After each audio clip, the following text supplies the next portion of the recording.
Grégory Joron, bonjour, vous êtes secrétaire général délégué SGP Police. Merci d'être avec nous. On imagine votre émotion aujourd'hui. Toujours pas de réaction de la part d'Emmanuel Macron. Vous l'avez rencontré, le président, il avait reçu les syndicats de police. Qu'est-ce qu'aujourd'hui vous pensez de ce silence ?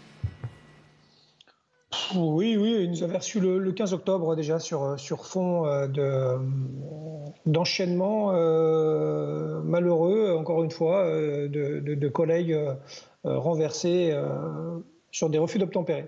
Donc on était déjà sur des drames, encore une fois, sur des drames qui surgissent malheureusement dans n'importe quelle mission aujourd'hui. Ça a été dit.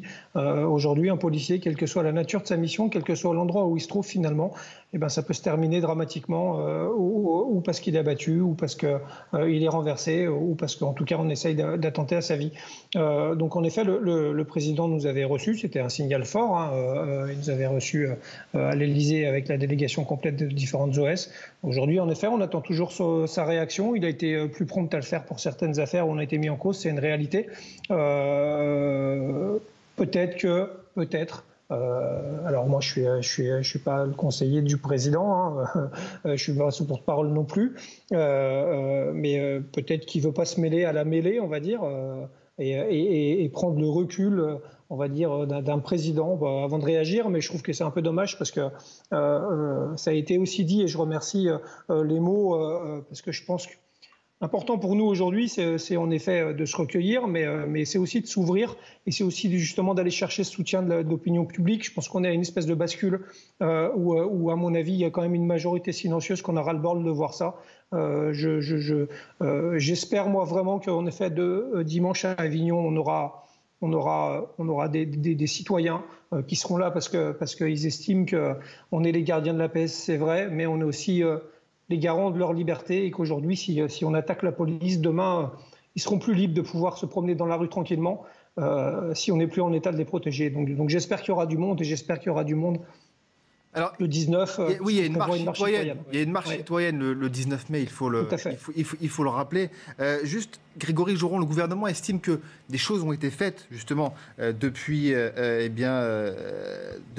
qu'Emmanuel Macron est président de la République, pour soutenir les forces de l'ordre. Est-ce que vous partagez le constat de certains de nos invités en plateau, celui de dire, finalement, c'est du temps qui est rattrapé, c'est du temps qui a été... c'est une accumulation finalement de défaillances qui est en train d'être rattrapée ces derniers mois, et que ça prend un peu de temps, et que le temps médiatique, ce n'est pas forcément le temps, et le temps législatif n'est pas celui du besoin des forces de l'ordre. Évidemment, le temps politique n'est pas non plus celui du temps opérationnel. Nous, nos collègues, ils ont besoin de matériel, ils ont besoin de soutien, ils ont besoin d'appui, ils ont besoin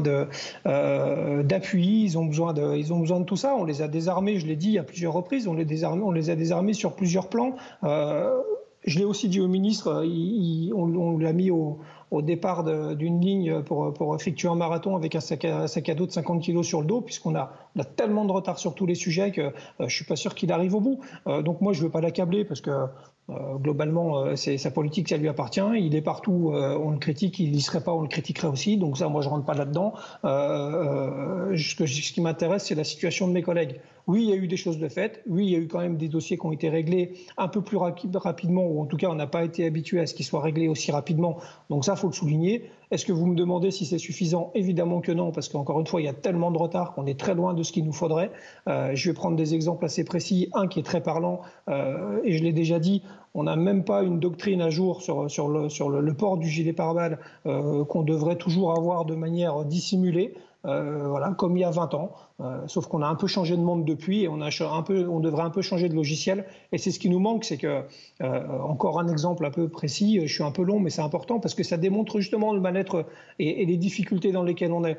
Quand un Premier ministre se déplace dans un commissariat, c'est pas normal qu'il y ait une mise en scène pour lui faire croire que tout va bien.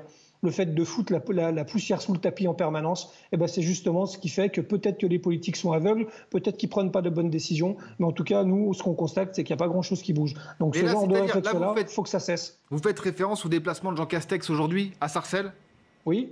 D'accord, ça veut dire que pour vous, en fait, ça a été maquillé, ils ont mis un coup de peinture pour que le Premier ministre, il y ait cette espèce de décorum ?